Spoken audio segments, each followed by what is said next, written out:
Right, here's my hot take. Are you ready? Yeah. So my hot take's going to be an LCK focused one.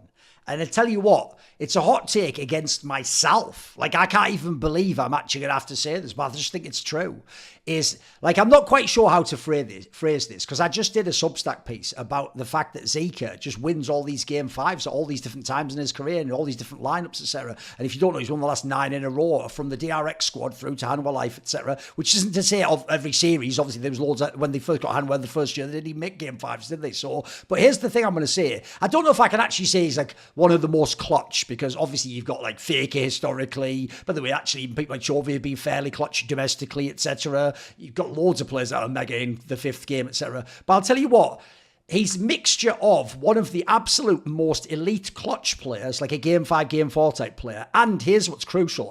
I'll make it even, I think, even bigger. I actually think, bearing in mind he's done this now for like almost 2 years, I think he might actually be one of the best, like, decisive clutch game players I've actually seen in League of Legends. Because one thing I actually do appreciate about Zeka, remember, by the way, I point this out in my article, it's not that everyone was wrong. He was a 2-champion player. If he used to get Silas and fucking Akali, he would smurf, and if he didn't, and if he had to play like Oriana, it was just game over. Like, he just didn't give a fuck. You had, like, the difference in mid would just be, like, normalized, or someone would be way better than him. But the difference is, if you put him into the game, I actually think Koreans themselves have suffered from this a lot. A lot of people in game 5 just play super passive.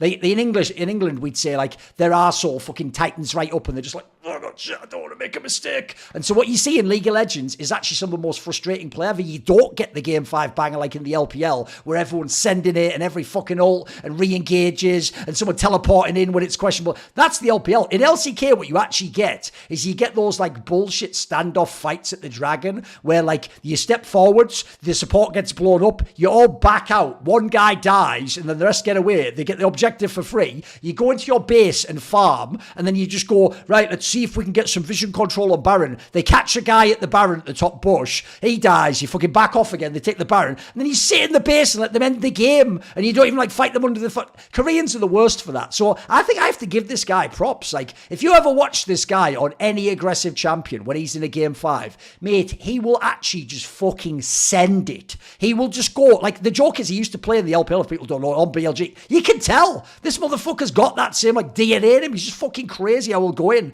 And I'll actually add this last detail in as well. I'll even make the stakes of how I think being decisive can be mega important in that sense. Because think about how many times now he's won, by the way, as an underdog. All his championships have come as an underdog. Everyone expected Genji with the hands, they're probably going to win this time. Genji with the Golden Road was definitely supposed to win. And T1, that was supposed to be their worlds once they made the final. So one of the reasons why I think it's super important that you have, like, a really decisive player in clutch games is, if you ask me, like, drop a player into a team and build a squad around him, I'd take BDD over this guy any day. But I'll tell you what, if you had to make a squad like this and I have to play game 5 for, like, my life and you got a gun to my head, I might take Zeka over someone like BDD. Like, I could actually sort of trust that he'll at least, like, go, if you want to use an MMA analogy, even if he's fighting a superior person, he'll go for, like, the haymaker to knock them out. If this is fucking baseball, he's going for the home run. He might wing and miss, but I'll tell you what, some players don't even do that. Some players play too tactically for me. So there you go. You pick which it is. He's either one of the best clutch players, or he's one, like, he might even be the most decisive, like, game 5 player I've seen. He's nuts.